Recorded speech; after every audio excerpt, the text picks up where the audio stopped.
Hello! Today's Pokemon review is on Mew and Ivysaur. These are from the Pokemon Scale World line made by Bandai, and it includes Mew and Fushigiso. Fushigiso being the Japanese name for Ivysaur. And this is a Japanese only set and it retails for 500 yen, which is about $4.50. Now on the top of the box we can see all the other Scale World figures from this line, and this is box 4 of a 6-box set. I've already reviewed the first 3 box sets, so go and check those out. And if you don't want to miss out on any of my Pokemon toy reviews, make sure to hit that subscribe button and that notification bell so you know exactly when I upload.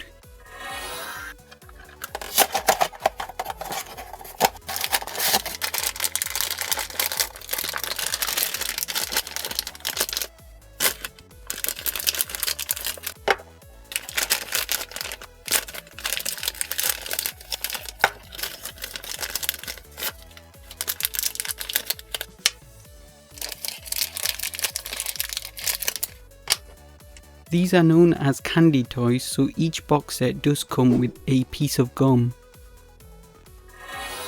Let's have a more detailed look at Mew with a 360-degree spin.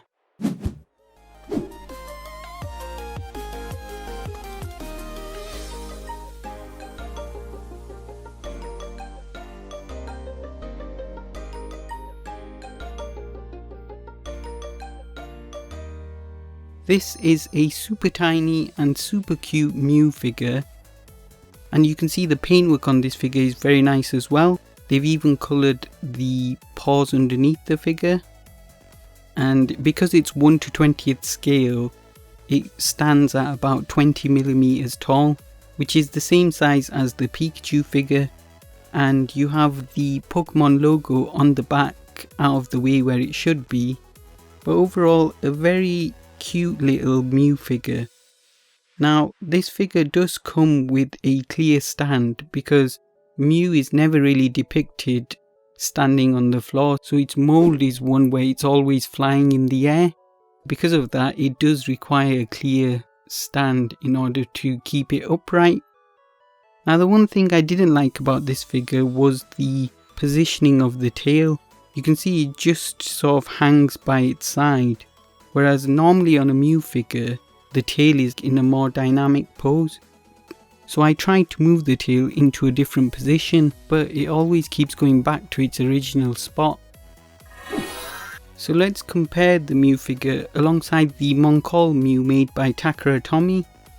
And you can see the biggest difference is obviously the size. I'd say the Takara Tomy is almost, let's say, 3 times as big as the Scale World version.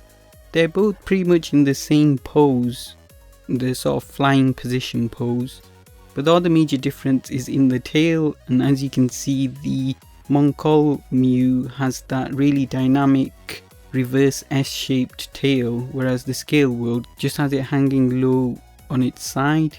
So I definitely prefer the positioning of the tail of the Moncolle figure.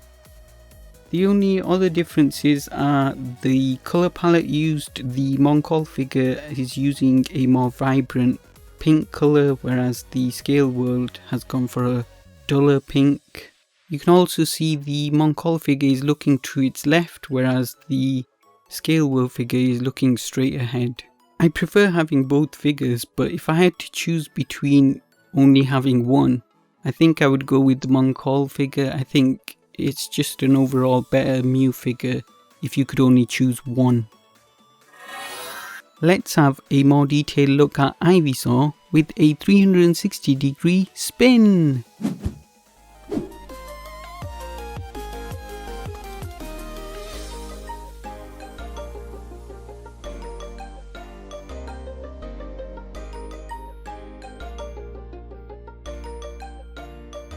So Ivysaur comes in 2 parts. You get the body part, you get a second part which is the flower that comes out of his back.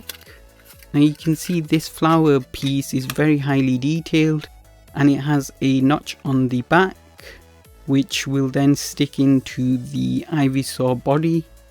So you can see a little cut on this notch, which means that it only fits in one way onto the figure, and once it's nice and snugly in there, you end up with a complete Ivysaur figure. This is a very highly detailed Ivysaur figure. I love what they've done with it. It's not much different from the Bulbasaur. All the paintwork and the mold are immaculate, and you can see the really high detailing on each of one of these leaves, and even the high amount of detail put into the bud as well. And overall, I'm really liking what they've done with this Ivysaur figure.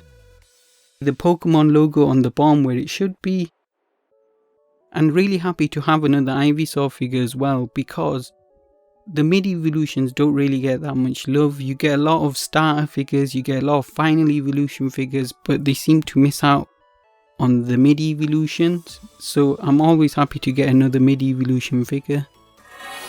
So now let's compare Ivysaur with my other Moncolle Ivysaur figure.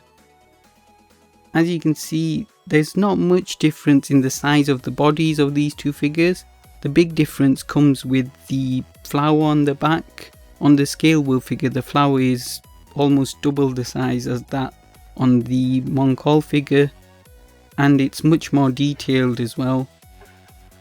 The other difference is the Moncolle figure has an open mouth and a sitting down pose, whereas the scale world has a closed mouth and a standing up pose. But overall, they're both really nice figures, but if I had to choose between the two, in this case I would go with the scale world figure. I think it's my favourite Ivysaur figure that I've got. So here are the Ivysaurs alongside their Bulbasaurs, and as you can see, all four are pretty much the same size. But again, if I had to choose a combination that I'd want over the other, I would definitely go with the scale world.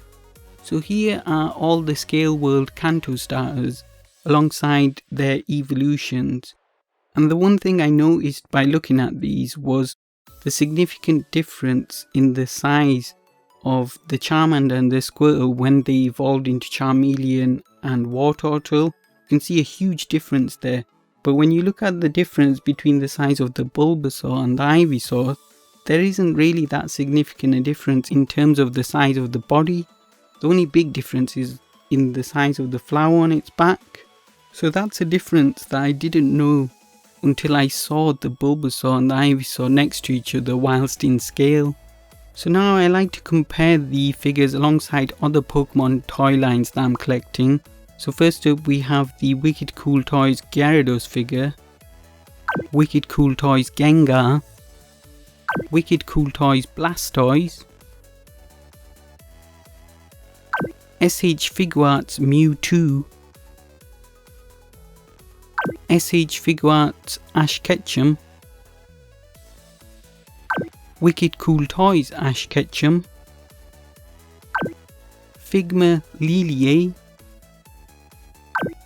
Moncolle Serena, and Moncolle Pikachu. So that was my review of the Mew and Ivysaur figures, and I think for 500 yen it's definitely worth picking up, especially for the Ivysaur figure. It's definitely my best Ivysaur figure that I have so far, and like I said, you don't get many Ivysaur figures out there. Definitely pick this up if you're a huge Ivysaur fan. So here are all the scale world figures that I've reviewed so far, including box 1, which was all the Kanto Starters, box 2, which was the Pikachu and Charmeleon, box 3, which was Eevee and Wartortle, and next up I will be reviewing the box 5, which is the Mewtwo figure. So if you don't want to miss out on that review, make sure to hit that subscribe button and that notification bell so you know exactly when I upload.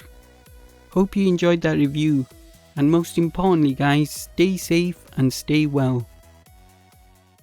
If you liked that video, hit the thumbs up, and if you'd like to see more Pokemon toy reviews, hit that subscribe button now. Now go back and watch all my other videos, and I will see you all next time. Bye.